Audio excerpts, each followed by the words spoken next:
Bismillahirrahmanirrahim.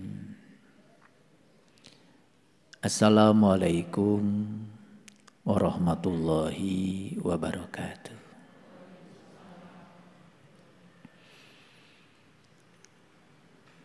Alhamdulillahillazi anzala sakinata fi qulubil mu'minin liyazdadu imanan ma'a imanihim. Asyhadu an la ilaha illallah wahdahu la syarikalah rabbul alamin wa asyhadu anna Muhammadan abduhu wa rasuluh asrafal anbiya'i wal mursalin Sayyidina Muhammadin wa ala alihi wa sahbihi ajmain. Subhanaka la ilma lana illa ma 'allamtana innaka antal alimul hakim. Subhanakallahumma rabbana wa bihamdika asyhadu an la ilaha illa anta astaghfiruka wa atubu ilaik. Astaghfirullahaladzim, astaghfirullahaladzim, astaghfirullahaladzim, allazi la ilaha illa huwal hayyul qayyum wa atubu ilaih min jami'il ma'asi wa dhunub la haula wa la quwata illa billahil aliyil azim. Marilah kita hadir di sini saat ini sepenuhnya.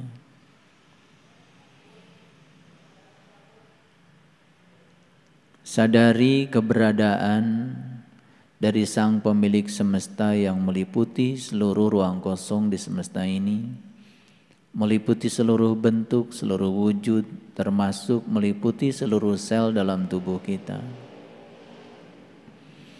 Sadari sepenuhnya keberadaannya, karena keberadaannya sudah cukup membuat segala sesuatu terjadi. Keberadaannya sudah cukup membuat segala hal di semesta ini menjadi terlindungi. Keberadaannya sudah cukup membuat semua hal di semesta ini mendapati yang dibutuhkan dalam proses menunaikan kewajibannya masing-masing. Nafas yang masih mengalir di tubuh kita, tanda kehadiran Sang Agung, Sang Pemilik semesta, Sang Hidup yang masih ingin melanjutkan proses berkarya di ruang kehidupan ini.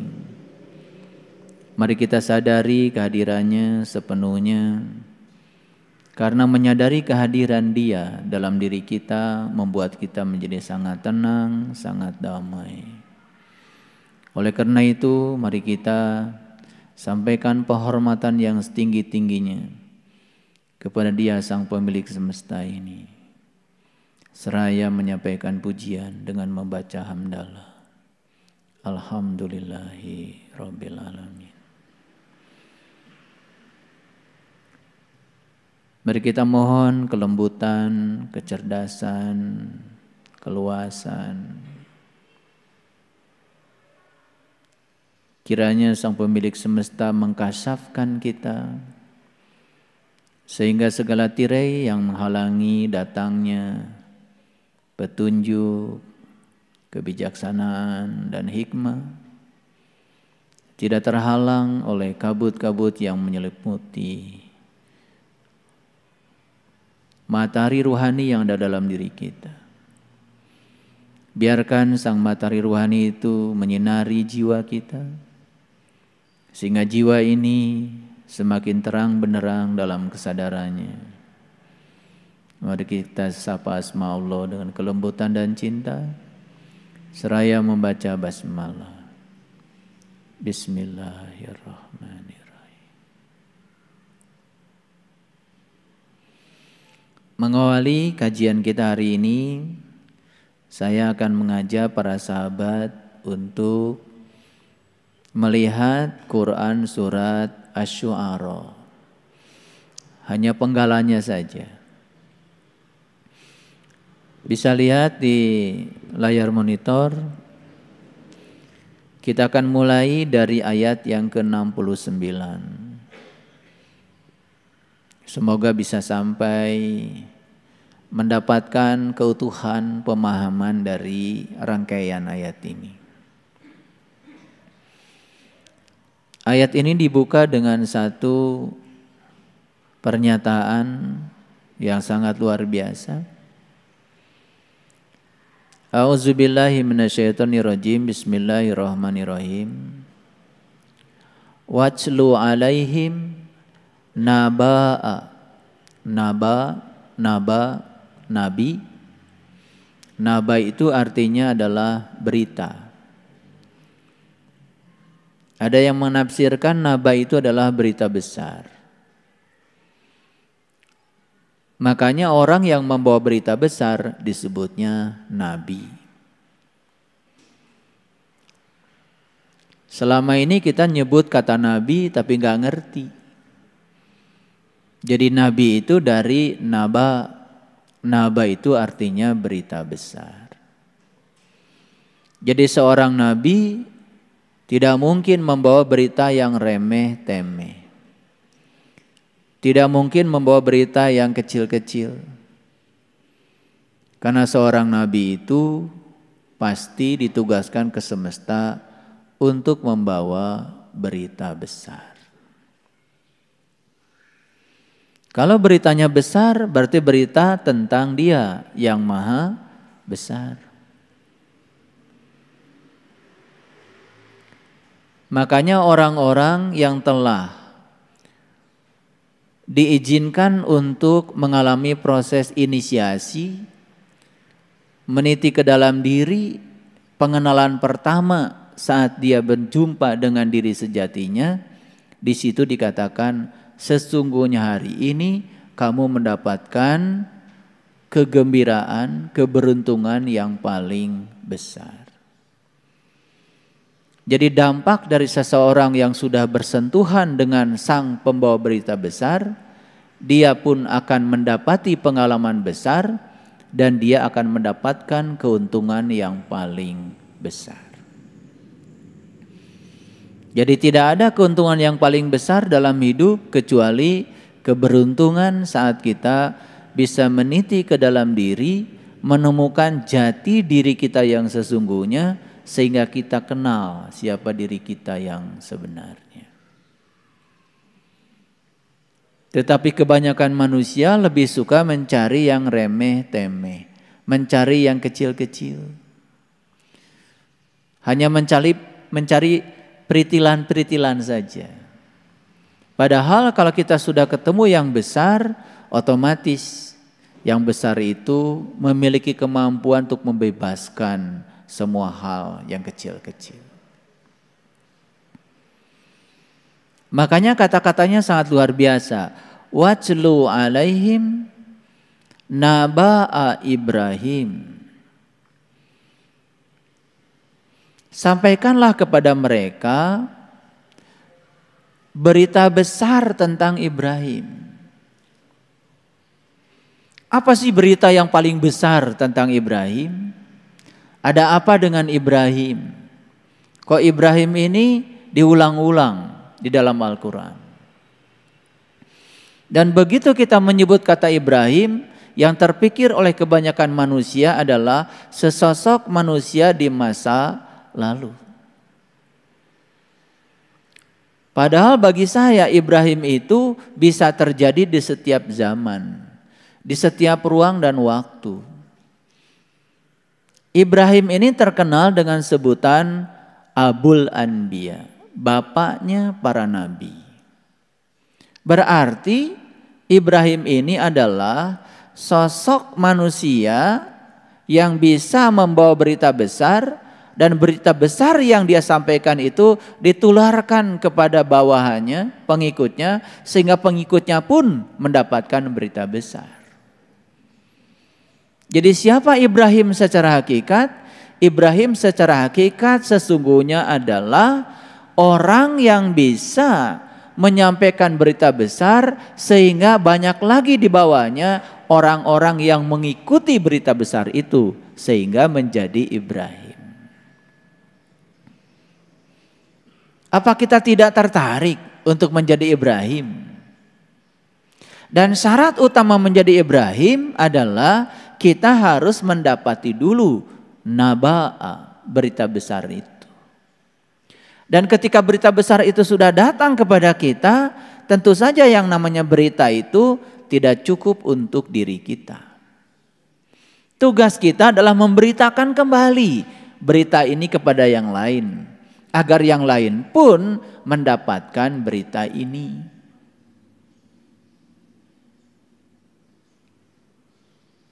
Tentu saja berita yang disampaikan bukan sekedar berita, sebuah pengalaman yang sudah terjadi pada diri dan kita kabarkan kepada orang lain pengalaman ini supaya orang lain mengalami pengalaman yang sama. Jadi ada dalam satu keluarga seorang ayah mendapatkan berita besar, mengajak istrinya, lalu mengajak anaknya, mengajak anak mantunya, itu Ibrahim.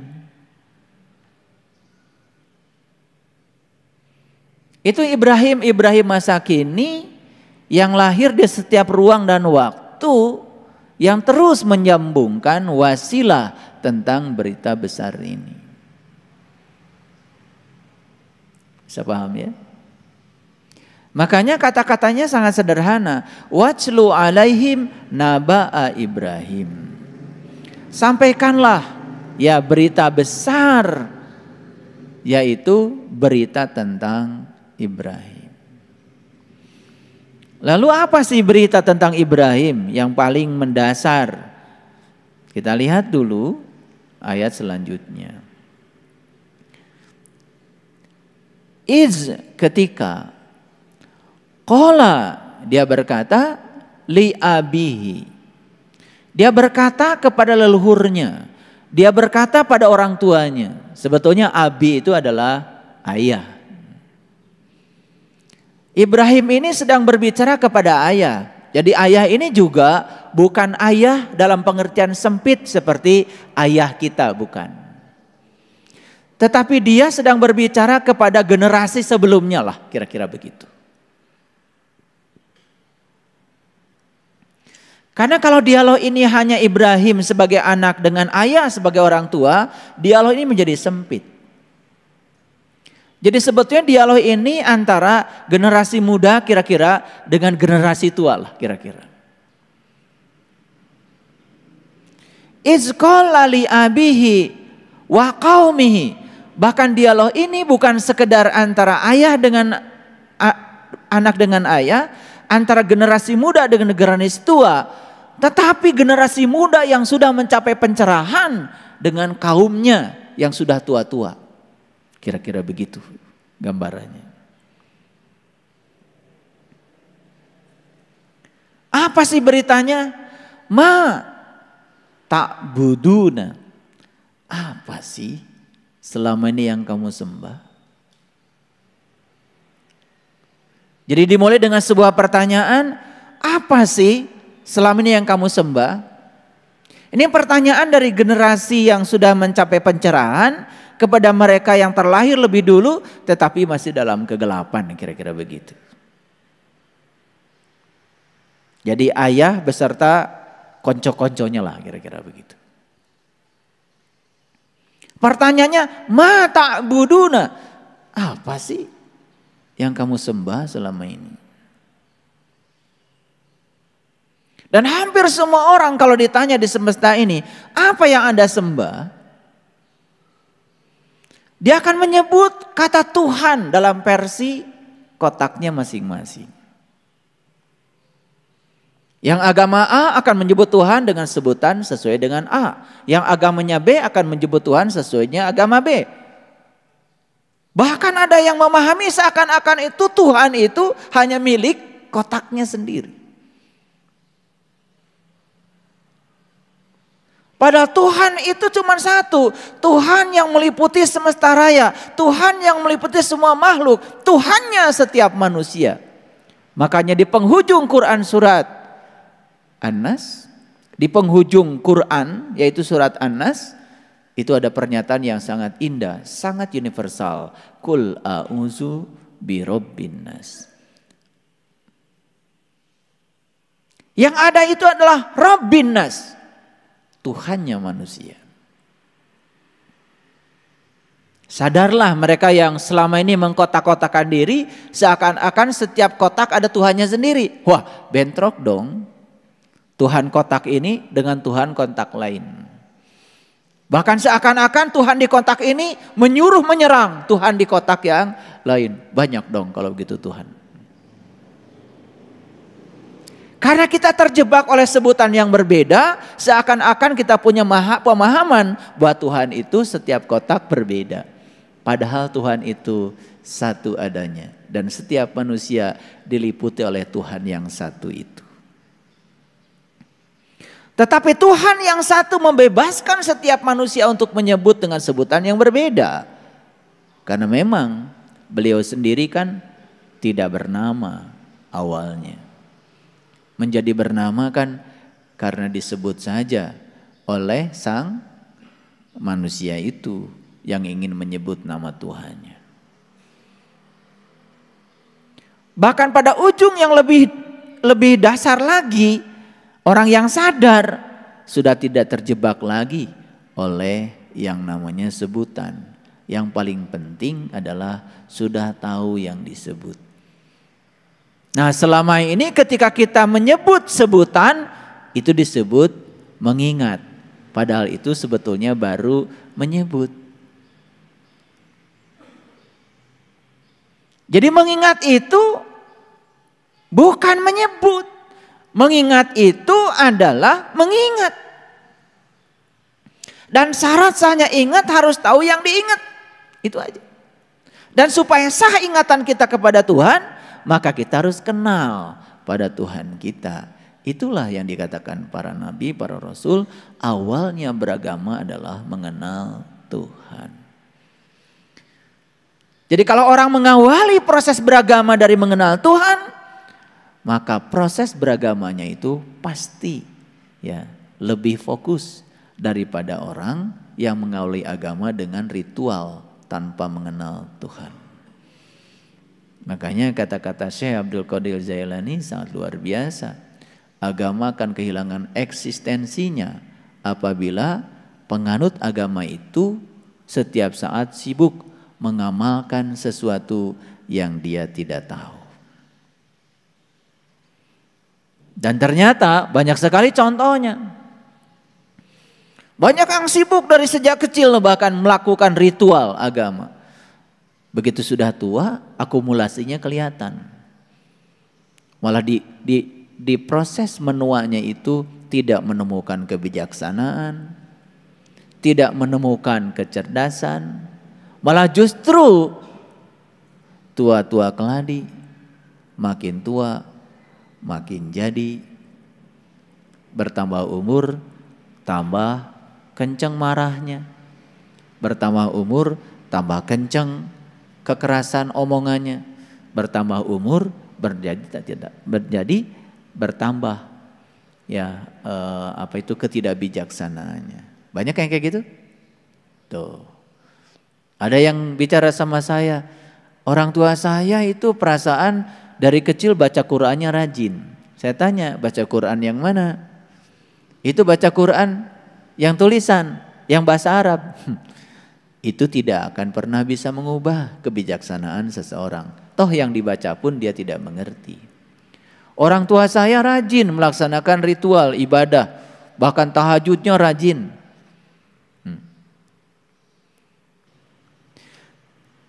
Tahajud itu adalah bangun malam. Tahu artinya malam? Malam itu kegelapan, ketidaksadaran. Jadi saat kalian tidak sadar, gelap, bangun. Jadi saat kita sadar dalam ketidaksadaran, itulah tahajud. Dan bisa terjadi setiap saat. Paham? Saya bukan anti tahajud yang tengah malam. Itu boleh saja, asal ngerti aja tahajudnya. Tapi kalau kalian terus melakukan itu tiap malam gak ngerti, ya terjebak oleh rutinitas lagi. Tidak akan menemukan kepuasan apa-apa, ya. Badan cara rangkel, sirah nyeri, pinggang sakit, udah. Habis duduk berdiri sing seremen. Nanti kita akan bahas itu.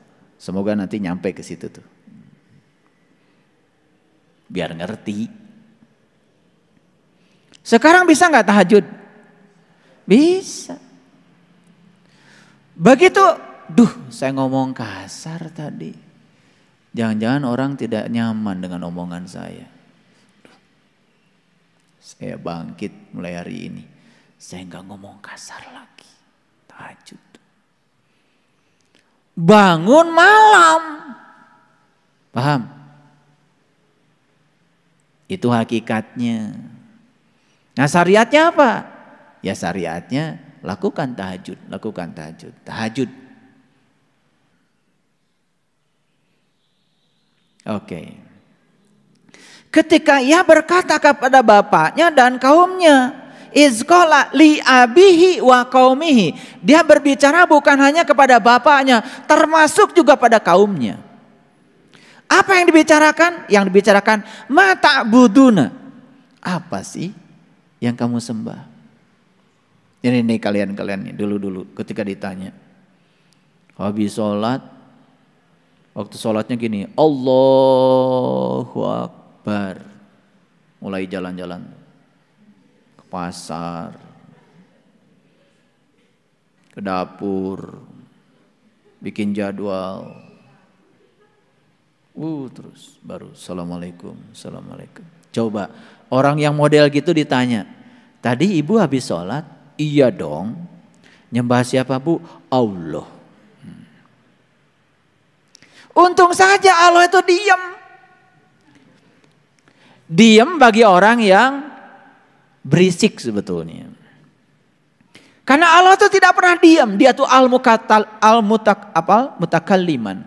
Dia itu maha berfirman. Nih saya sedang mendengarkan suaranya. Keras banget suaranya itu. Keras. Dan Allah itu setiap saat tidak pernah berhenti bicara. Jadi kalau orang-orang yang selama ini ya tidak bisa mendengarkan suaranya Allah, karena suara Allah tertutup oleh kebisingan pikiran kalian sendiri. Kalau kalian bising, suara itu tidak terdengar. Mereka yang sudah damai kolbunya, sudah damai pikirannya, bahkan suara itu nyaris. Begitu jelasnya. Dan suara itu setiap saat hadir. Yang tidak bisa mendengar suaranya, sederhana aja. Coba kalian nyetel musik yang kalian ingin dengar, tapi di luaran begitu banyak suara, kan bergabung tuh suaranya dengan kebisingan. Jadi yang kita dengar nyaris tak terdengar, betul? Gitu. Makanya ngaji itu harus praktek. Ketika belajar sifat 20 sudah tahu sifat Allah yang paling utama adalah al-mutakalliman. Maha berbicara. Kalau dia maha berbicara, kenapa? Kok kita tidak bisa mendengar suaranya? Karena memang dia bicara tidak seperti kita bicara. Tanpa kata-kata, tanpa suara. Tapi jelas sekali. Jelas sekali. Tahu-tahu kita bisa menangkap dengan pemahaman kita kalau Allah sudah bicara. Betul? Gitu.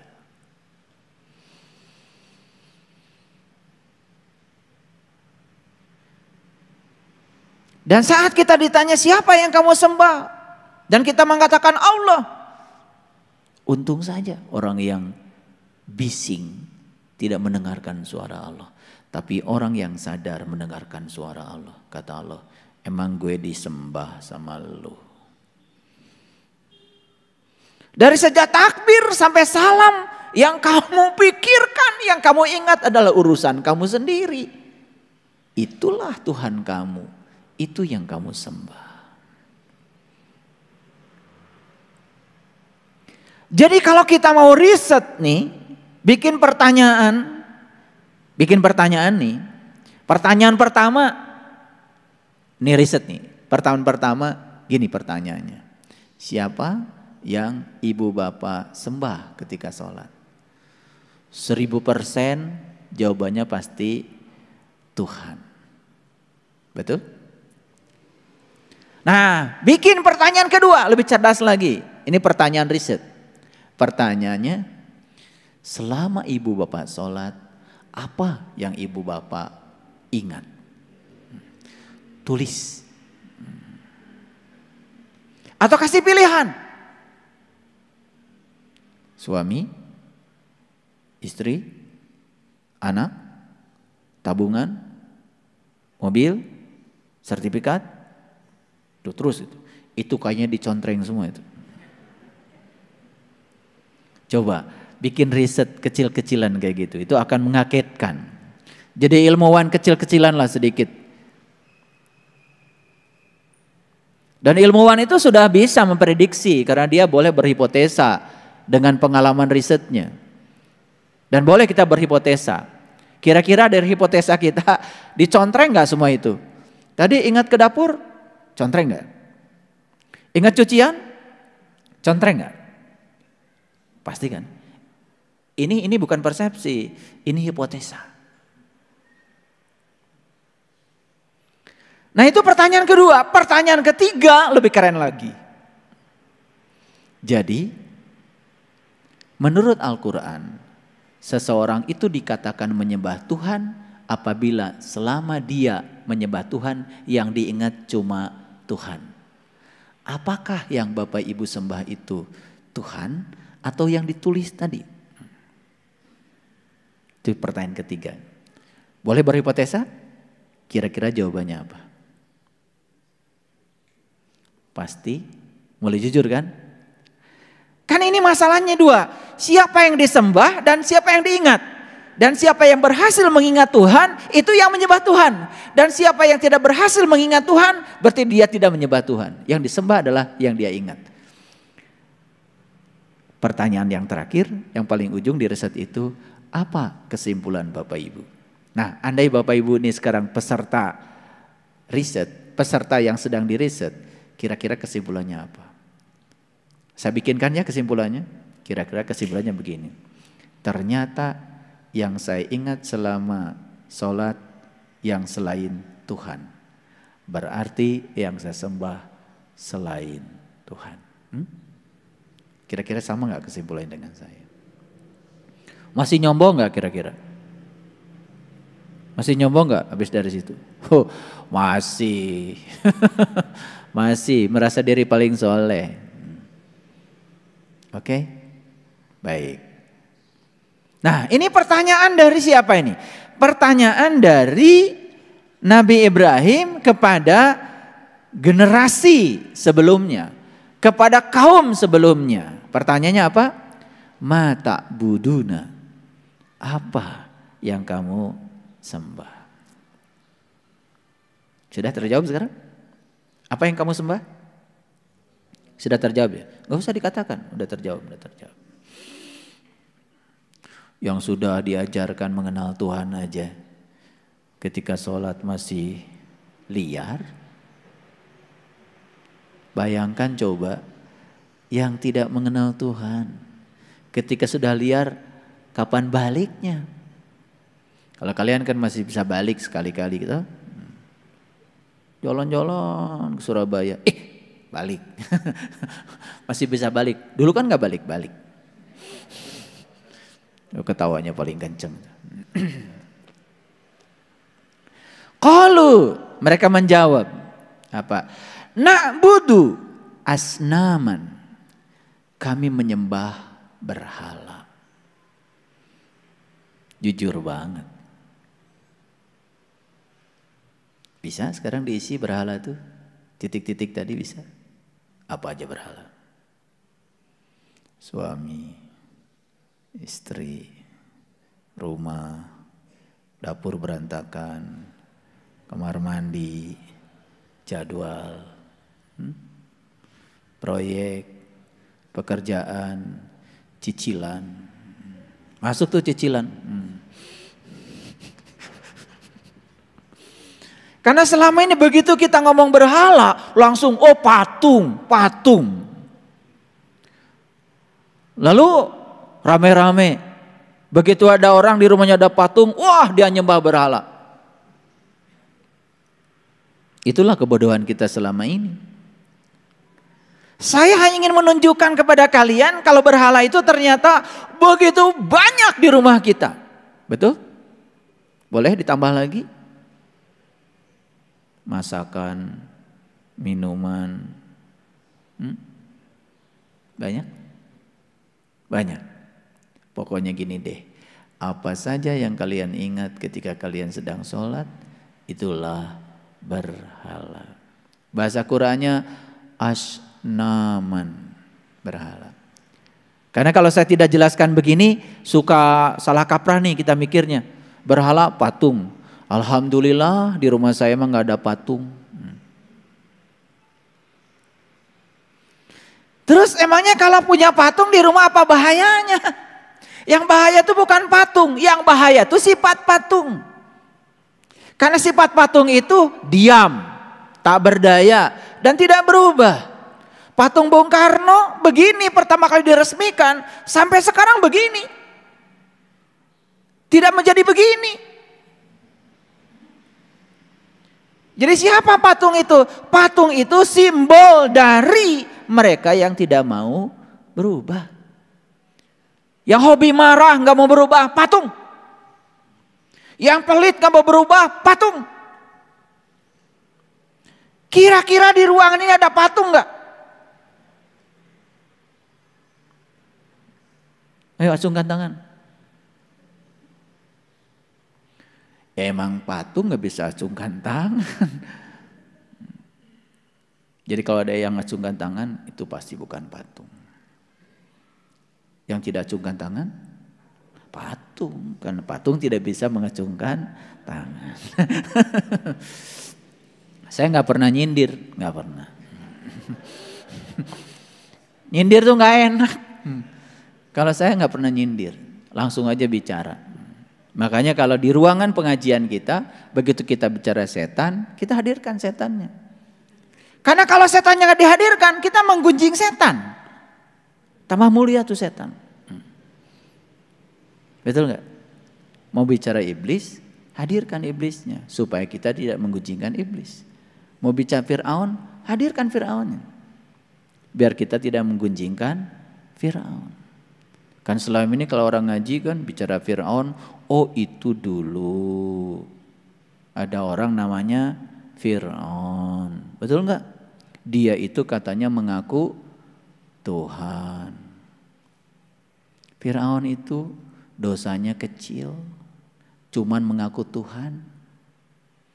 Kalian mah malah jadi Tuhan. Nggak terima lagi nih. Ini Fir'aun nggak terima loh. Enak aja. Saya nggak pernah ngaku Tuhan. Yang ngaku sih nggak pernah. Coba kalian habis sholat ngapain? Bukannya ngatur-ngatur Tuhan. Jujur nih. Habis sholat kan apa yang kalian lakukan? Doa. Doamu apa isinya? Permintaan bukan? Isi permintaanmu apa? Ngatur-ngatur Tuhan kan? Supaya Tuhan ngikutin keinginanmu. Betul? Ini ngaku Tuhan atau jadi Tuhan? Nah yang ngaku Tuhan itu namanya Fir'aun. Kira-kira yang jadi Tuhan namanya apa?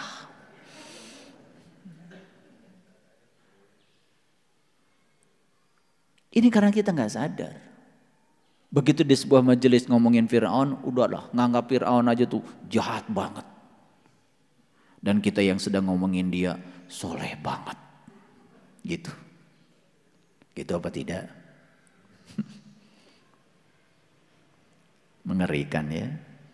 Makanya mau pengajian seminggu berapa kali, kalau kalian ngaji nggak sadar, nggak pakai mikir, ngikutin saja apa yang dikatakan orang, ya sudah. Begitu ngomongin iblis, saya nanya jujur nih, apa yang terpikir sama kalian? Apa? Apa yang dipersepsi kita ketika ada orang bicara iblis? Apa? Makhluk goib. Jahat apa tidak? Jahat. Tapi kalian pernah nggak tahu kejahatan iblis apa? Mau saya tunjukkan sekarang?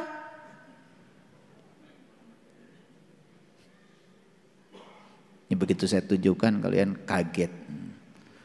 Oh ternyata iblis itu belum dibuktikan. Saya buktikan dulu apa sih kejahatan iblis yang dibilang di Quran. Saat iblis disuruh sujud pada Adam, iblis itu nggak mau, itu aja. Yang diperkarkan iblis cuma satu. Karena dia melihat Adam terbuat dari tanah, dia terbuat dari api. Dia sedang membandingkan dirinya dengan Adam.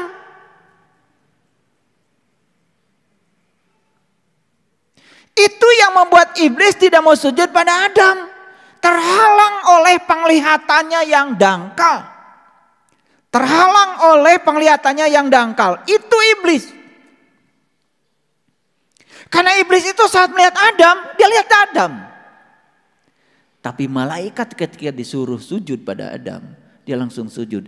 Yang dilihat malaikat bukan Adam, yang dibalik Adam. Siapa itu?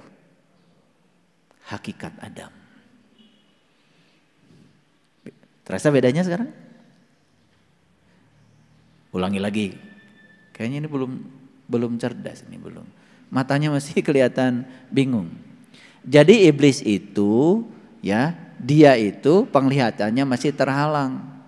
Yang dilihat oleh iblis itu bukan hakikat Adam, Adamnya. Yang dilihat malaikat itu hakikat Adam, yang dibalik Adam, sang keberadaan. Bisa bedakan iblis dan malaikat? Bisa? Oke, saya kasih contoh sekarang. Ada orang marah-marah sama kalian. Yang kelihatan oleh kalian itu orang atau yang dibalik orang? Orang kan? Tuh kan iblis langsung hadir. Ternyata iblis tuh pakai jilbab. Pakai kacamata.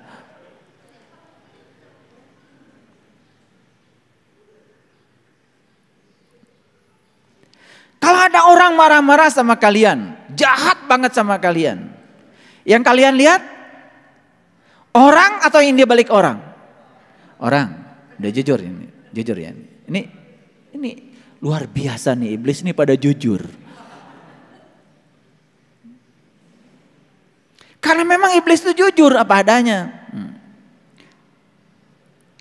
Pertanyaan saya, saat ada orang marah-marah, kita menerima atau menolak dia? Menolak. Kenapa menolak? Karena yang kalian lihat itu orang. Ada ilusi keterpisahan dengan Tuhan. Kalian tidak lihat yang di belakangnya. Itulah yang menyebabkan kalian menolak.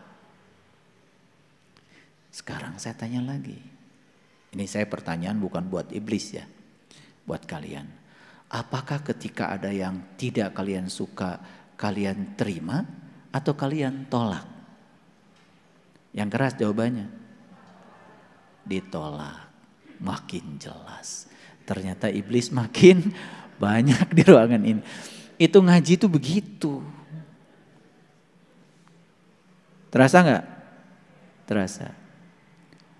Tapi kan kalian sesekali kan jadi malaikat juga. Kalau lagi sadar. Biasanya sejam lah setelah pengajian.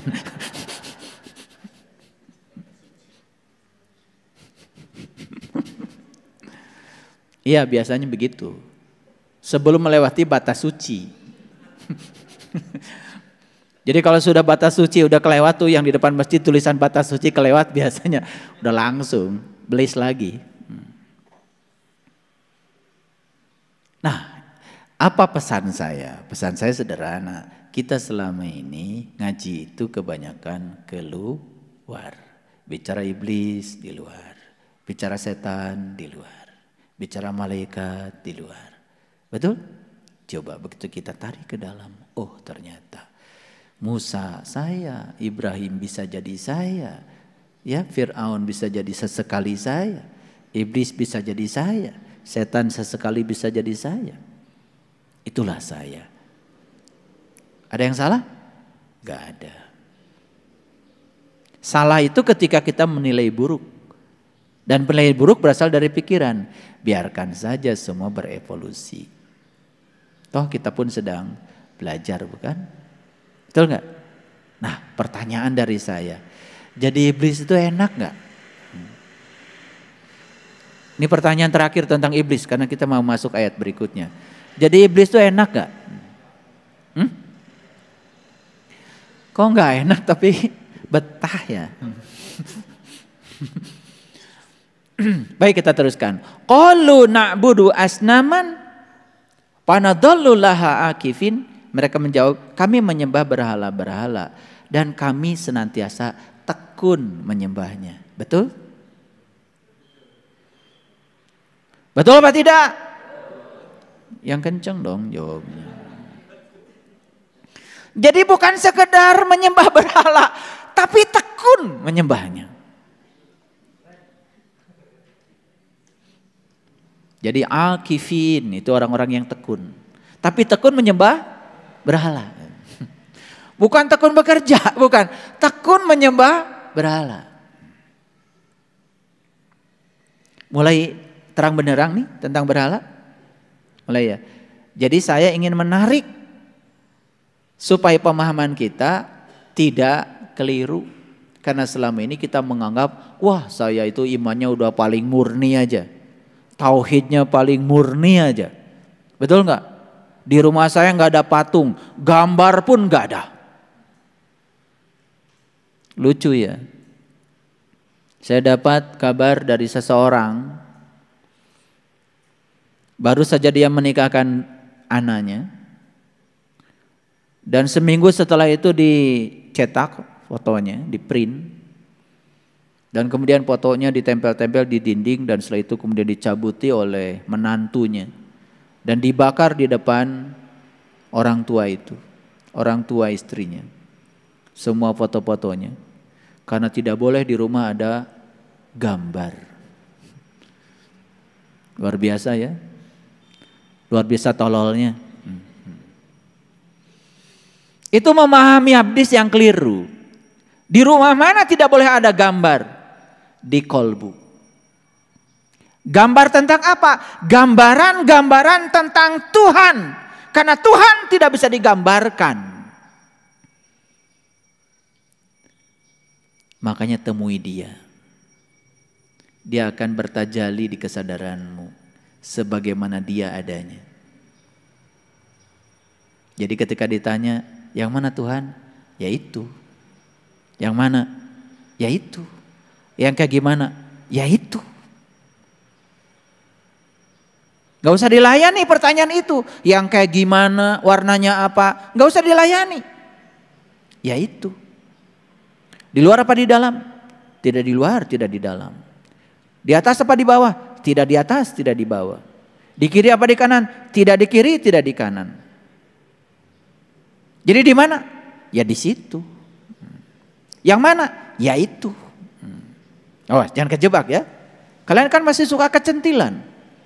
Ketika ditanya, warnanya apa? Wih, merah, putih, kuning, kuning.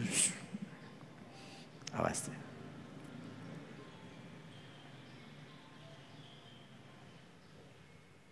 Awas. Peringatan dari saya. Tafakaru fi khalqillah wala tafakaru bi zatillah. Kami boleh memikirkan ciptaannya, tapi kamu tidak boleh membahas zatnya. Saksikan dia apa adanya. Falamma tajalla rabbuhu lil jabal, ketika dia bertajali di puncak kesadaranmu, sudah terimalah itu apa adanya. Clear? Clear? Hati-hati bicara. Biasanya begitu kita mulai menginjakan kaki di dunia spiritual, mulai itu ada euforia. Banyak ngomong, banyak cerita. Perbanyak diam, karena diam itu emas. Ya. Tahu artinya diam itu emas. Biasanya itu terjadi kalau istri minta emas, maka suami diam. Itu diam itu emas. Tekun apa tidak? Dulu kan tekun banget tuh nyembah berhala. Makanya uring-uringan, pusing, terjebak oleh ada dan tiada, terjebak oleh benar salah, terjebak oleh baik buruk. Karena kita masih mengidentifikasi diri sebagai pikiran yang terjebak oleh itu semua, bukan sebagai kesadaran. Makanya tempo hari saya nyanyi lagu Ebit ya, Menjaring Matahari. Oleh karena itu maka kita jangan mengidentifikasi diri kita sebagai pikiran. Ya, karena pikiran itu terjebak oleh dualitas. Kabut. Sengajakah engkau mewakili pikiranku? Jadi kabut itu mewakili pikiran, karena kabut itu hitam putih. Dirimu bukan kabut, dirimu langit yang biru. Langit tetap aja biru, mau kabutnya putih, mau kabutnya hitam, anteng aja langit biru. Pekat, hitam berarak menyelimuti matahari. Begitu kalian mengidentifikasi jadi pikiran, sudah matahari rohaninya diselimuti oleh hitam. Lihat orang-orang yang masih dikendalikan pikiran, hidupnya kayak apa? Gelap, kemarahan, kebencian, iri hati, dengki, dendam, hidup kayak gitu, neraka.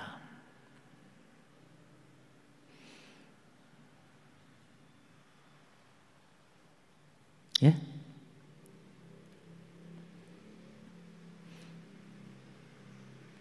Aku dan semua yang ada di sekelilingku merangkak menggapai dalam gelap. Lihat orang yang dikendalikan pikiran, hidupnya merangkak hidupnya tuh. Dia menggapai dalam gelap. Gak ada kenikmatan, gak ada kebahagiaan. Stres mulu. Hati-hati kalian marah-marah di rumah. Karena setiap kata yang terlontar dari mulutmu terekam itu. Di dinding, terekam di kayu, terekam di air, terekam di kursi. Nanti kalau ada tamu yang datang, gak betah tuh tinggal di kursimu. Baru sebentar masuk ke rumah, udah gelisah. Gak betah, karena apa? Semua benda-benda yang di rumah itu sudah menyerap semua energi potensial yang dilontarkan lewat gelombang mekanik dari kata-kata yang kotor. Ya, jangan heran kalau anak tidak betah di rumah ketika orang tua marah-marah. Hati-hati. Semua yang kita lontarkan keluar tersimpan. Udara, molekul yang ada di sini akan merekam semua. Dan pada gilirannya itu akan dikembalikan kepada kita.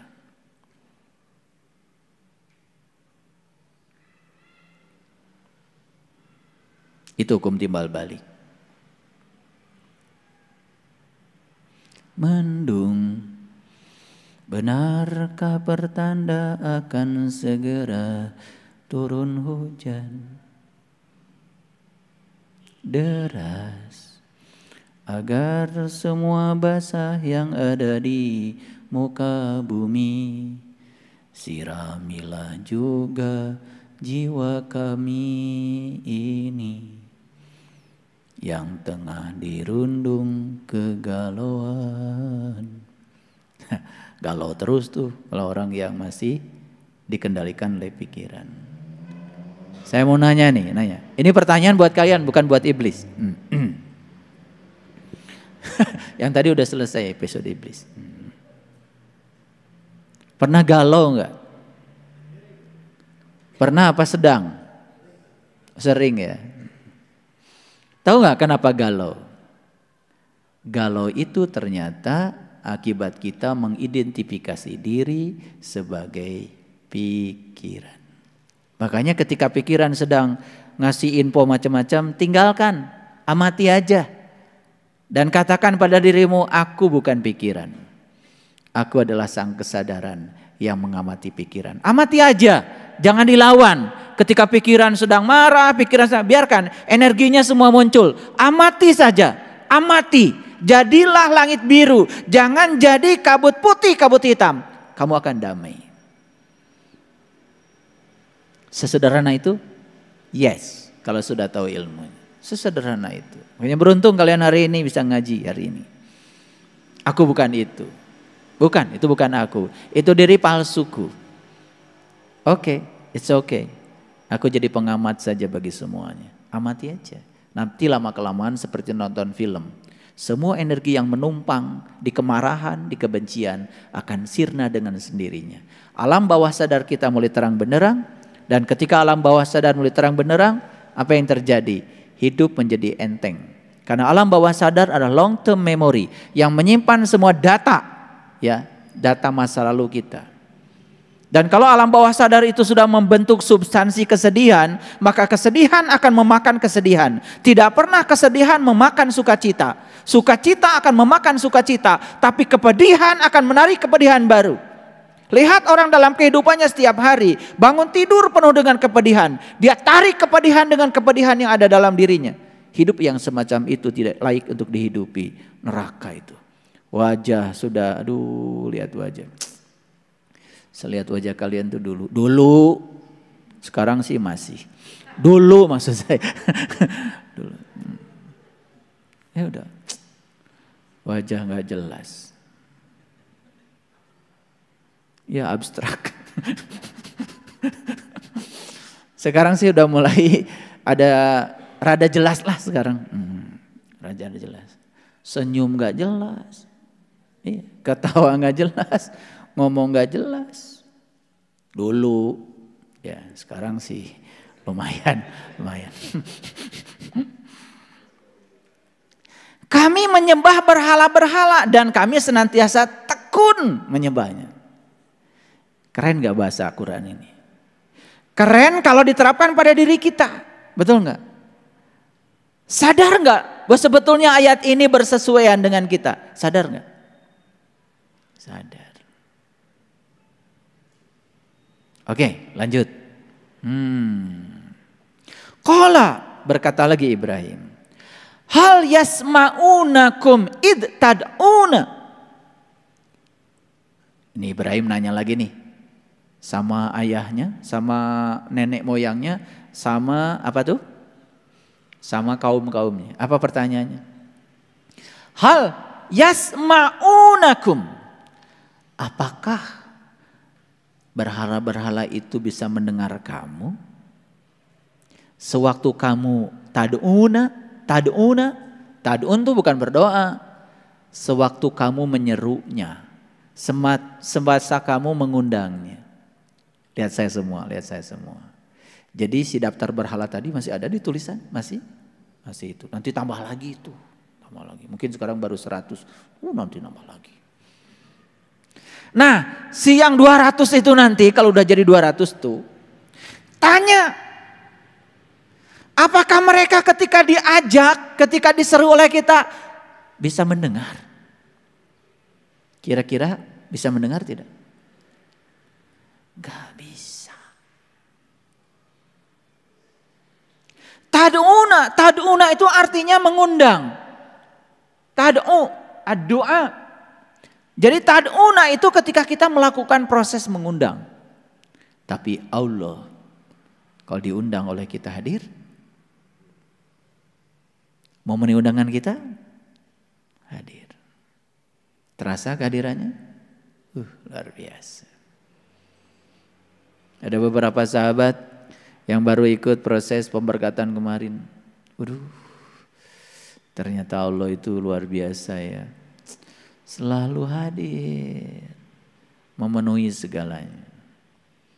Terasa dia itu kehadirannya, dia bicara kepada kita, memenuhi segala kebutuhan kita. Yang dipenuhi kebutuhan lo, bukan keinginanmu. Karena keinginanmu kan belum tentu kebutuhanmu. Dan kalau semua keinginan manusia diikuti kan bahaya. Betapa pusingnya ketika klub A dan klub B main bola. Masing-masing pengen menang, betul? Pusing gak kira-kira Tuhan itu? Pusing ini. Dua-duanya kan berdoa kepada Tuhan yang sama. Betul gak? Klub A pendukungnya pengen menang, klub B juga pengen menang. Pusing Tuhan. Makanya Tuhan tidak pernah memenuhi keinginan. Tuhan hanya memenuhi kebutuhan. Kebutuhan klub ini pendukungnya sekarang harus kalah. Biar pendukungnya belajar menerima kekalahan. Supaya tambah dewasa. Tapi apa yang terjadi? Begitu kalah kan biasanya stadion langsung hancur. Makanya gak usah ada olahraga. Kalau pengen menang terus. Gak usah ikut permainan kalau ingin menang terus. Kenapa manusia tidak siap kalah? Karena dia melekat pada kemenangan. Ya. Iya, timnas kita kalah. Langsung semuanya, gak akan nonton lagi. Atau tidak usah ikut permainan kalau ingin menang terus. Karena ikut main itu risikonya cuma dua, gak menang ya kalah. Ada kata-kata bagus tuh kemarin Kang Danis. Anak buahnya lapor, Pak, bisnis kita bulan ini rugi. Telur 32.000 1 kilo, sementara kita dapat uang dari pemerintah 26.000. Apa jawaban Kang Dani sama karyawannya? Kalau pengen untung terus, ya udah, nggak usah dagang. Paten tuh jawaban. Kalau pengen untung terus, nggak usah dagang. Nah kita ini pengen dagang tapi pengen untung terus, gak siap rugi. Dagang itu risikonya dua, 50-50, gak untung ya rugi. Kalau gak mau dua-duanya, gak mau rugi, pengen untung terus, jangan dagang. Tidur aja, insya Allah gak akan rugi.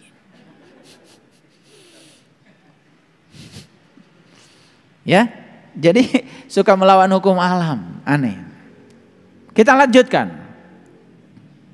Jadi tadi pertanyaan kan dari Ibrahim pada siapa?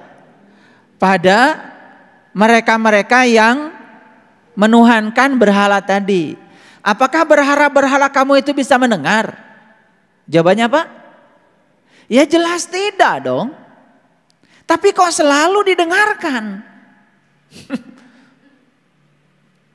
Padahal tidak bisa bicara. Ayat berikutnya. Au yanfa'unakum au yadurrunakum. Apakah mereka bisa memberi manfaat kepada kamu? Apakah mereka bisa memberi mudarat kepada kamu? Jawabannya pasti tidak. Itu yang 200 daftar berhala itu pasti akan dapat jawabannya. Qalu, mereka menjawab, bal wajadna aba'ana kazalika yaf'alun.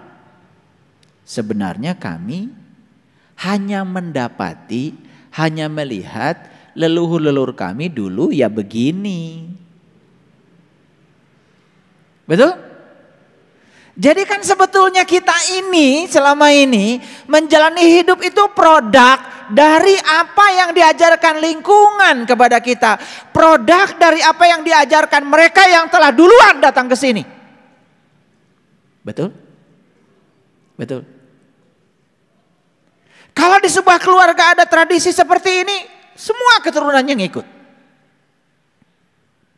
Kalau di masyarakat ada tradisi begitu, semua ngikut.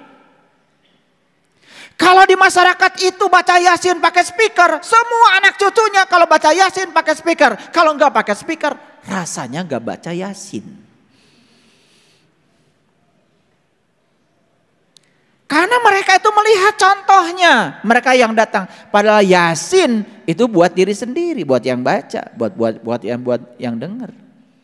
Bahkan sekarang Yasin buat orang mati. Begitu sakit di rumah sakit, sekarat, Yasin aja pasti. Jadi Yasin itu kok buat yang sekarat, padahal Yasin itu buat yang hidup, supaya saat sekarat itu bisa pulang. Nah karena contohnya seperti itu, terus saja contoh itu menular. Makanya jawabannya tepat kan? Apa yang dikatakan mereka? Wajadna aba'ana kadzalika yaf'alun.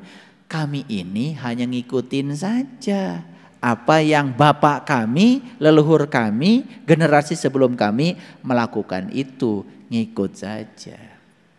Betul apa tidak? Coba Bapak Ibu. Jadi orang sabar aja. Begitu dimarahin, ngalah. Dimarahin lagi, ngalah. Akan datang gak tuh? Akan datang gak orang? Kok kamu ini sabar banget sih? Saya jadi gregetan deh sama kamu. Apa perlu saya serang ke sana sekarang juga? Menawarkan diri tuh si belis. Betul? Karena pada umumnya kalau ada orang yang marah, ya marahin lagi. Ketika kita tidak marah, orang marah kan dianggap tidak mengikuti leluhur. Betul nggak? Betul nggak? Nah, udah ngaji kesadaran dengan saya seperti ini, ya harusnya sadar ketika orang marah, sebetulnya dia sedang marah pada dirinya sendiri. Saya tidak akan terluka kalau saya tidak mengizinkannya, maka saya damai-damain saja. Orang mau suaranya keras, orang mau suaranya kasar, itu urusan dia dengan dirinya sendiri. Aku sih aku saja, tidak terpengaruh oleh apa kata orang tentang diriku. Kalau kita terus terpengaruh oleh orang, terus kapan kita mau bahagia? Mau lari ke hutan emangnya kita? Paham? Paham apa tidak? Lanjutkan gak ngajinya? Ini kalau lanjut tambah berat. Kan ayat ini sering kalian baca. Apalagi bulan Ramadan. Pasti dibaca. Cuman kelewat. Ya karena yang dikejar kalian kan one day one judge. Supaya target ntar Idul Fitri bisa pameran. Pada saat halal bil halal bisa cerita. Bahwa saya kemarin bulan Ramadan 3 kali loh tamat baca Quran. Saking tamatnya itu baca Quran sampai nggak tahu yang dibaca apa, pesannya apa, sampai nggak tahu apa-apa. Keren kan? Pakai dalil sedikit biar kelihatan bijaksana. Karena menurut para bijak, sebetulnya belajar yang paling bagus itu hasil akhirnya tidak tahu apa-apa. Wih keren, bijak lah itu. Luar biasa. Bijak banget itu.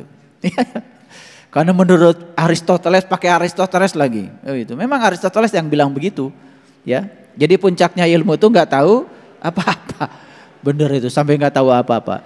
Ditanya Al-Baqarah nggak bisa jawab, Ali Imran nggak bisa jawab. Ditanya yang pendek saja surat Al-Ikhlas nggak bisa jawab. Karena puncaknya ilmu gak tahu apa. Keren banget. Udah dibungkus lah pakai kain kehormatan itu. Udah bijaksana banget. Baik kita lihat. Ini semoga bisa sampai ke inti-intinya. Baik kita lihat. Qala apa ro'aitum ma kuntum ta'budun? Ibrahim lagi nih yang ngomong. Apa ro'aitum? Maka apakah kamu telah memperhatikan? Nah ini yang saya nggak setuju. Ro'a itu bukan memperhatikan. Ro'a itu melihat. Afa ro'aitum ma kuntum ta'budun? Apakah kamu telah melihat yang kamu sembah itu? Ini diplesetkan aja sedikit, memperhatikan. Kacau. Tetapi kan kalian adem aja baca terjemahan ini. Betul? Coba kalian baca terjemahan ini, adem aja. Gak ada yang mengganggu di sini. Kayaknya saya yang aneh. Karena saya begitu membaca terjemahan ini terganggu. Karena ro'a itu bukan memperhatikan, ro'a itu melihat. Dan pertanyaan dari ayat ini adalah Ibrahim itu nanya tuh sama si orang-orang ini, apakah yang kamu telah, ya, maka apakah kamu telah melihat apa yang telah kamu sembah? Jadi ayat ini memberikan sebuah pesan, yang kamu sembah itu harus kamu lihat.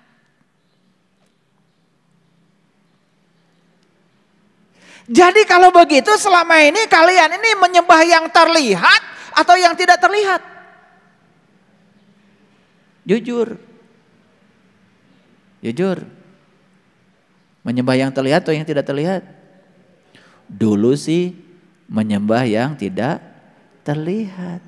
Sekarang betapa nikmatnya ketika kita bisa menyembah yang terlihat.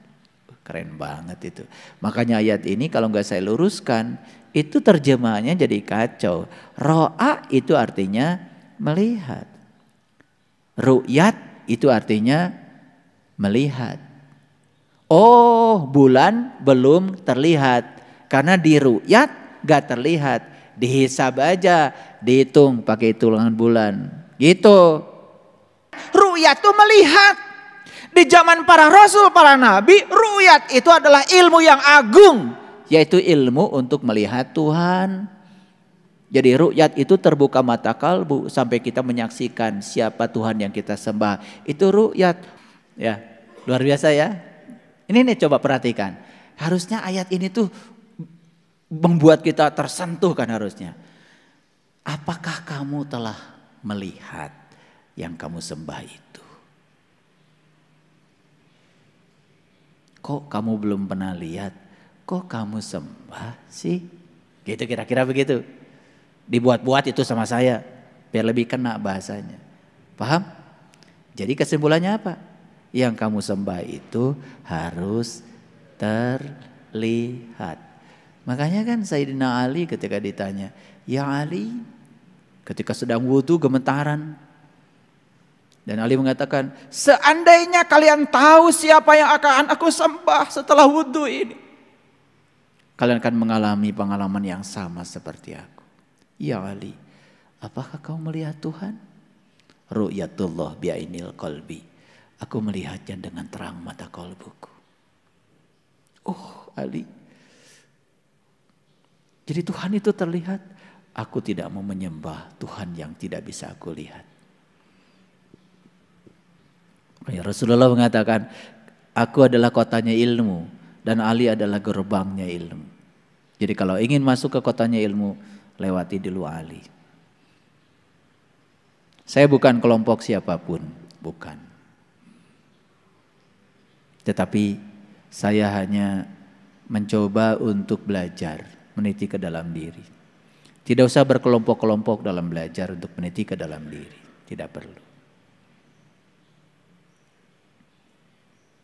Antum wa abaukum, ya, al-akhdamun, kamu dan ya kamu dahulu, fa innahum adun, yang kamu sembah selama ini itu, yang disembah oleh antum dan semua pengikut-pengikut antum itu dapat dilihat kan gitu pertanyaannya. Nah ayat ini mengatakan, sesungguhnya apa yang kamu sembah itu adalah musuhku. Itu kata-kata Ibrahim. Jadi uduwun itu musuh. Fa innahum uduwun li, sesungguhnya yang kamu sembah itu adalah musuhku. Illa Rabbal alamin, kecuali sang keberadaan, sang kehadiran Tuhan semesta alam. Nah ini sudah mulai berbicara tentang keberadaan nih.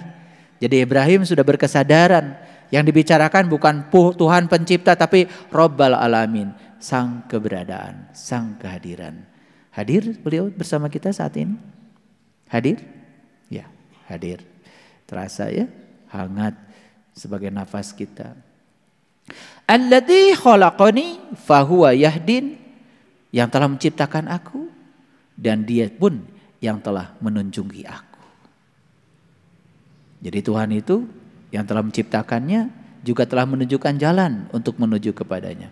Walladzi huwa yut'imuni, ya, wa yasqin, dan Tuhanku dialah yang memberi makan dan minum kepadaku. Jadi siapa yang ngasih makan dan minum?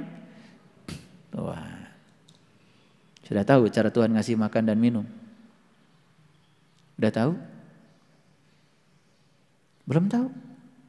Nih cara Tuhan ngasih makan dan minum gini. Saya kasih contoh.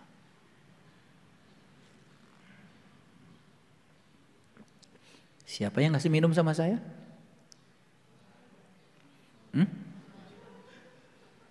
Siapa yang ngasih minum sama saya? Siapa yang minum tadi? Bingung kalian? Yang minum dia, yang ngasih minum dia. Emang tangan saya bisa ngangkat gelas tanpa kehadirannya? Memang tangan saya bisa mengangkat makanan tanpa kehadirannya? Memang tangan saya bisa diginikan tanpa kehadirannya? Inilah pertemuan antara kudrat dan irodatnya dengan kudrat dan irodat yang dititipkan kepada saya. Karena bagian dari dirinya sudah ditiupkan menjadi rohku yang ada dalam diri saya. Beliau maha kuasa, kuasanya sudah diberikan pada kita. Saat kita ingin menunjukkan kuasa, kuasanya beliau bekerja. Saat kita punya kehendak, kehendaknya beliau bekerja. Begitu saya pengen minum, langsung beliau itu mengabulkan. Lihat, saya pengen minum.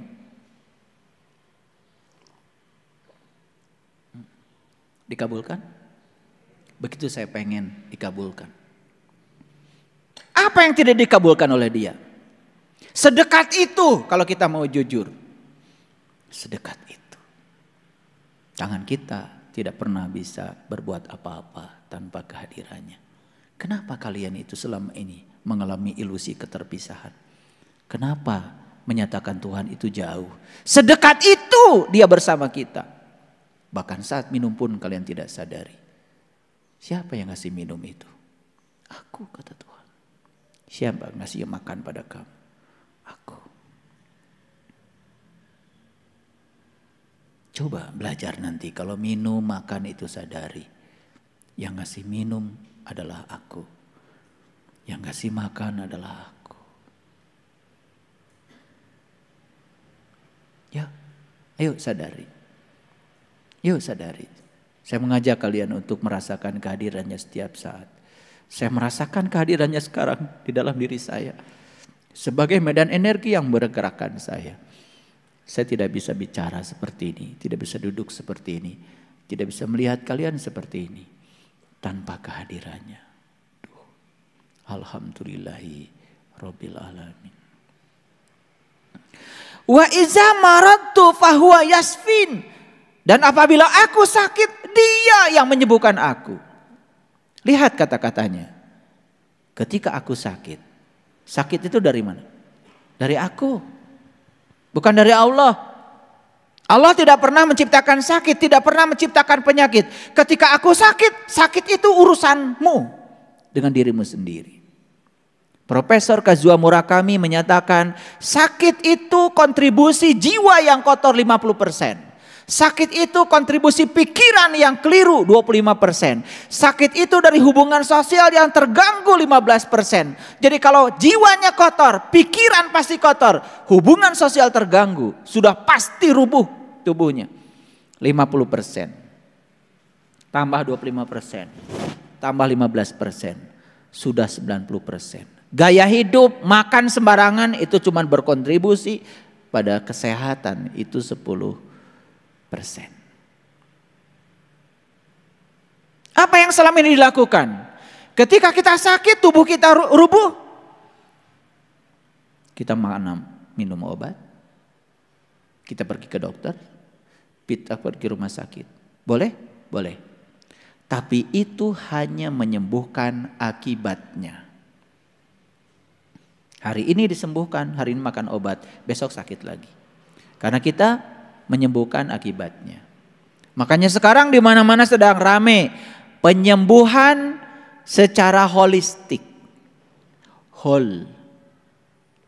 Keseluruhan. Gimana caranya? Ada yang keliru memaknai holistik. Urusi tubuhnya, urusi pikirannya, urusi jiwanya, semuanya. Keempat unsurnya diurusi, namanya holistik. Bukan. Tindakannya satu saja, tapi hasilnya holistik. Jadi kalau kontribusi penyakit tubuh ini 50% berasal dari jiwa, urusi jiwa. Siapa jiwa? Siapa jiwa? Dan ketika kamu sakit, Dia yang menyembuhkan aku. Ketika aku sakit, Dia yang menyembuhkan aku. Gimana cara proses menyembuhkan diri kita? Tingkatkan saja kesadaran jiwa kita.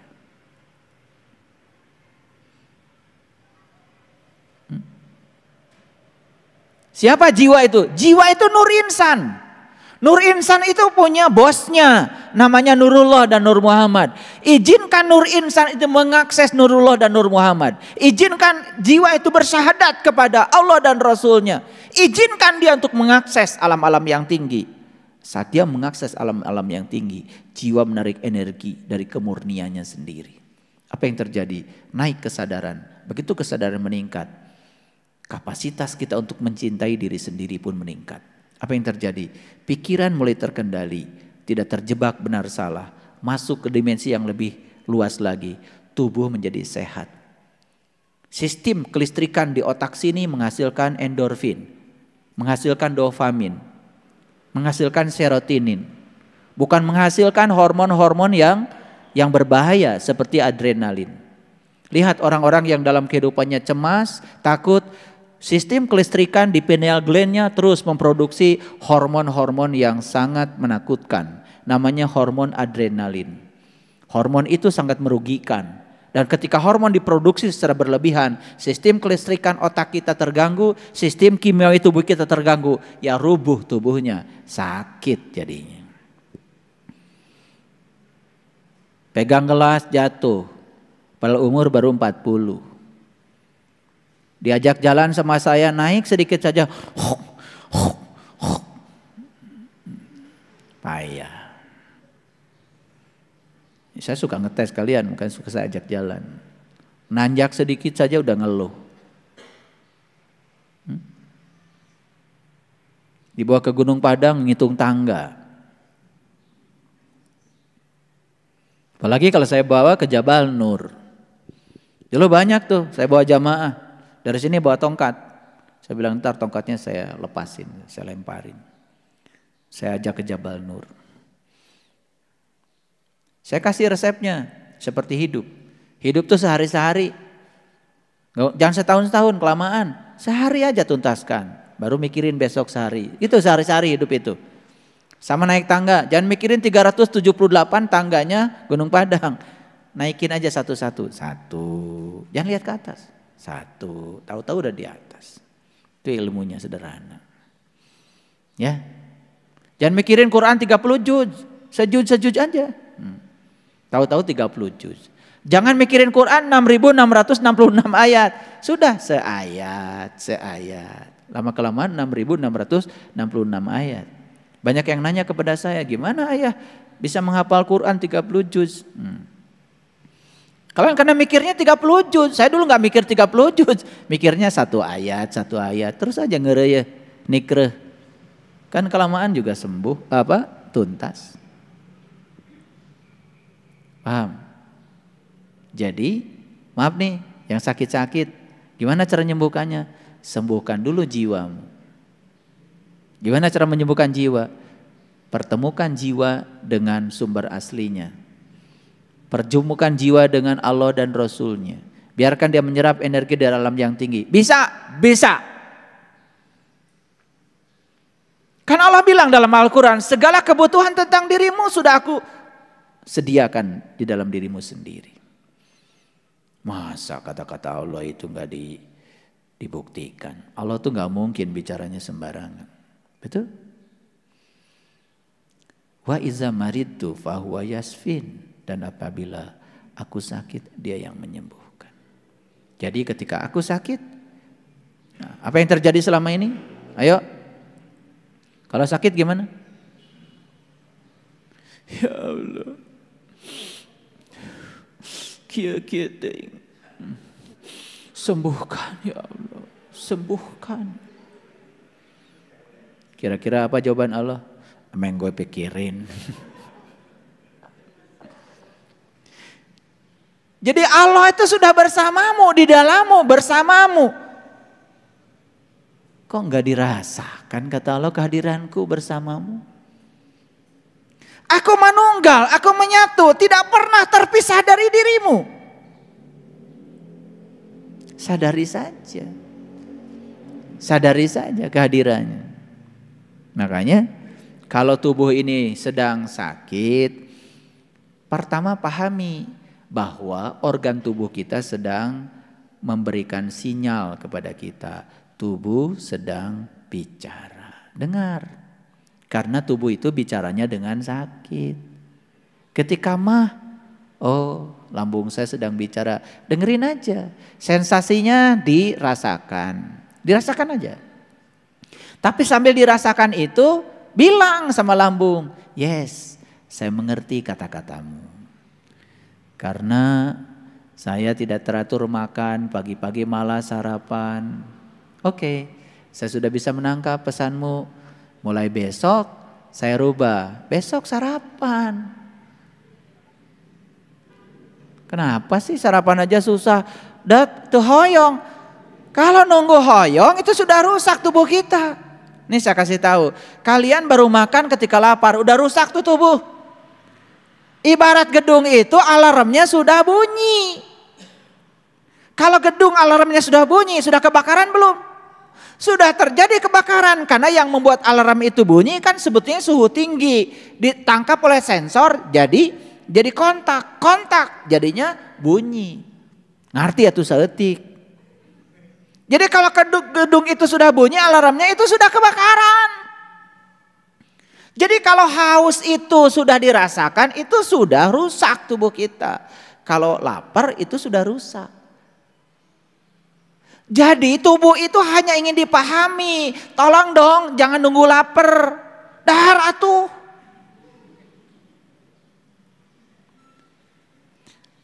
Jangan nunggu haus. Makanya minum setiap jam. Minum setiap jam. Bade ngaleut. Teu hoyong. Terus teu hoyong. Ngabelaan hoream. Rajen teh ari kersa teh nginum. Ah herang ieu mah. Kudu nu ngadagleg wae si eta mah.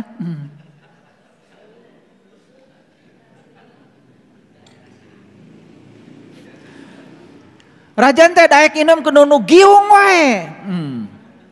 Mun teu giung pahit, kudu nu ngagibleg wae. Kumaha? Teu karunya teh kanu awak. Ciherang, haneut sakdik. Jangan berlebihan juga. Ada juga yang abdi mau resep Cipanas, hati-hati. Mun panas teuing itu usus jadi terluka. Nyakola saeutik. Tubuh kita itu paling tinggi suhunya 36 derajat. Makanya minum yang paling bagus itu cai haneut, lain cai panas. Ya mau regot. Ya rusak. Karena usus dan lambung kita begitu dapat air panas terluka. Minum wae can lulus. Tong tiis teuing, tong panas teuing, haneut kuku disebutna teh sekitar suhu 3 sampai 36 derajat. Itu mun panas keneh tong diuyup. Ieu mah begitu ningali ka kafe. Kopi panas 10.000. Kopi dingin 20.000. Neng, kopi panas. Dasian kaburu dingin, bayaran 20.000, buru-buru diuyup. Aduh. Ternyata nutiis mah mahal. Dasian kaburu tiis. Nutiis mah 20.000. Jadi mumpung panas diuyup we. Udah 10.000. Jadi ngaji spiritual itu harus ada ketawanya. Ya, biar sehat. Ketawa itu sakral, ketawa itu suci. Ya, kalau udah bilang, oh, tong seuri, setan. Nah, itu, nu setan teh nu nitah tong seuri.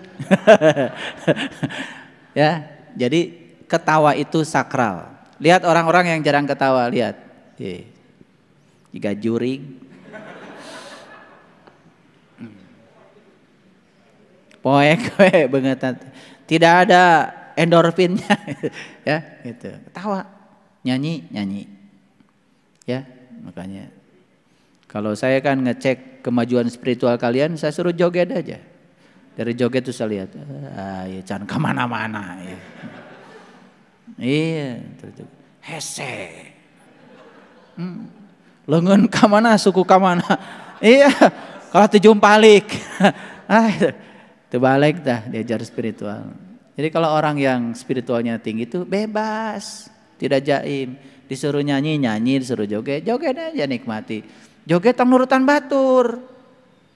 Yang batur gitu turutan. Beda. Kahayang awak sorangan we kumaha gitu ya.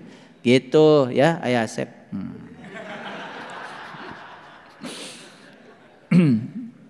Ayo Asep mah pinter tuh. Silat bisa, karate bisa. Jurusnya kayak Cililin, bukan Cimande. Iya, makanya kemana-mana teh toleh nyoren bedog we, jeung pacul. Da silatna make bedog. Ya, hasilnya luar biasa ya. Baik, perhatikan saya. Jadi, kenapa kok tubuh fisik saya sakit, geringan wae, seetik salesma, seetik panas tiris. Penyakit ada dua. Ada penyakit karena kesalahan berpikir, ada penyakit karena karma. Nih saya kasih tahu. Kalau kita sudah berusaha, semua kesalahan berpikir sudah dirubah, gering keneh wae, itu karma. Tarima we lah, tamu. Tarima we tamu. Tapi kalau kita tahu ieu teh lambung teh naon teh, perih teh, seseitan teh, stres, gitu kan? Nah, udah tahu penyebab stresnya karena kita terlalu banyak pikiran. Robah we pikiran, cager, insya Allah. Jadi kalau udah belajar dengan saya, nanti akan ada razia. Nanti saya akan nyuruh Kang Yudi minggu depan mah. Pariksa eta dina kantongna teh bisi aya obat nyeri sirah. Piraku sudah belajar spiritual nyeri sirah kene wae. Nanti Kang Yudi periksa.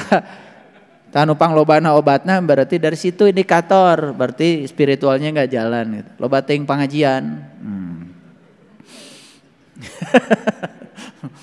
Ya, jadi keren ya Quran itu. Jadi dari tadi itu coba bisa nggak menguntai tadi? Kok Ibrahim bertanya terus seperti itu? Itu sebetulnya pertanyaan dari kita kepada kita sendiri. Nah sekarang pertanyaannya, betul nggak kita ini sudah bebas dari berhala? Betul tidak? Gampang indikasinya. Gering kene atau nabi kecager gitu. Kesimpulannya gitu. Betul nggak? Jadi kalau kita sekarang ini sudah sehat, penuh keceriaan, penuh sukacita, sudah jadi sumber keindahan, sumber cinta bagi semesta. Siapapun orang rindu bertemu kita, itu teh sehat, berarti itu spiritualnya udah mulai benar. Jadi pertanyaan Ibrahim tadi itu sebetulnya pertanyaan yang dirinci di dalam Al-Quran untuk memberitahu kepada kita, apakah saya ini sudah betul-betul ya berada di sumber keberadaan saya, atau saya masih terpisah oleh ilusi keterpisahan saya. Itu saja. Makanya kalau diurut tadi, kan pertanyaan Ibrahim itu pertanyaan tentang ketuhanan, bukan? Kenapa kok ujug-ujug pertanyaannya kok urusan gering, urusan sakit, kan kelihatan gak nyambung. Jadi ayat ini memberikan isyarat kepada kita, sebenarnya kalau spiritualitas seseorang itu sudah bagus, kesadaran sudah bagus, tandanya itu sehat. Nah gimana kalau saya kan sudah tua, udah gak bisa lari seperti dulu lagi, gak apa-apa, itu hukum alam. Hukum alam. Tapi tua dalam keadaan sehat beda dengan tua geringan. Karena kelihatan ya kalau orang yang di sininya masih mumet, udah ya kelihatan. Banyak permisinya. Lihat kayak Ayah Asep tuh. Sehat. Makanya di Cileunyi disebutnya Rambo. Ya, tahu Rambo? Rambutnya bodas.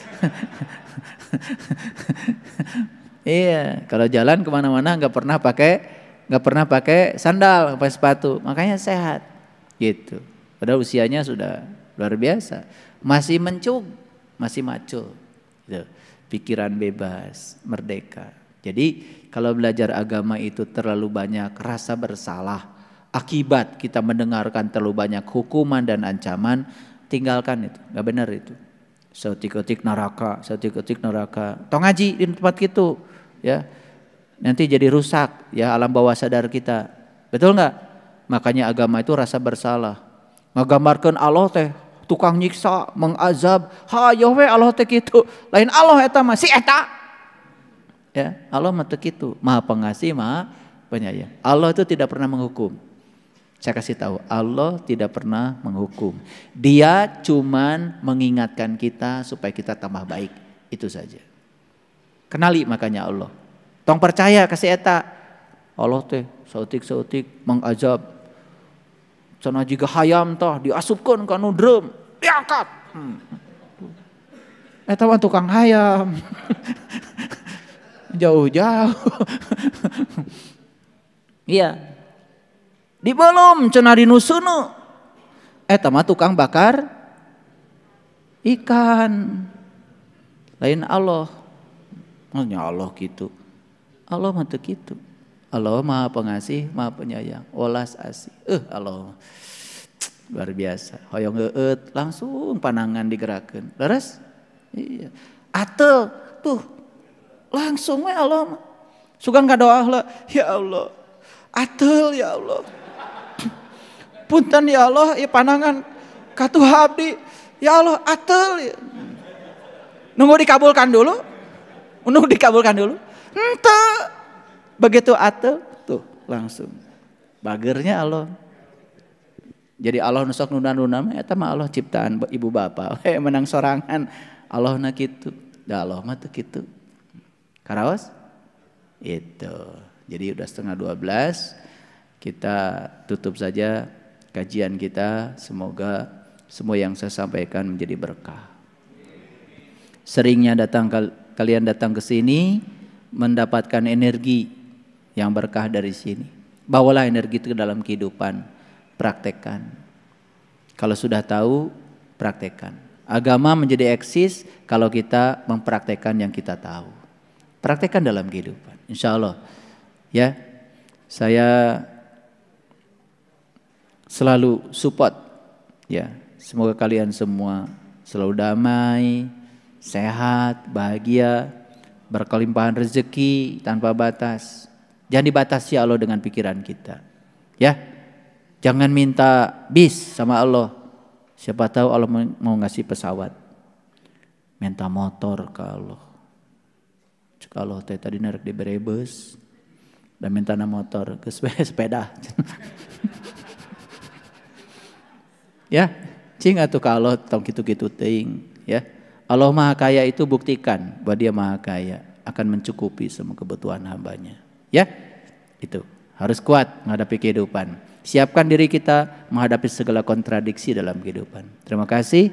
Assalamualaikum warahmatullahi wabarakatuh.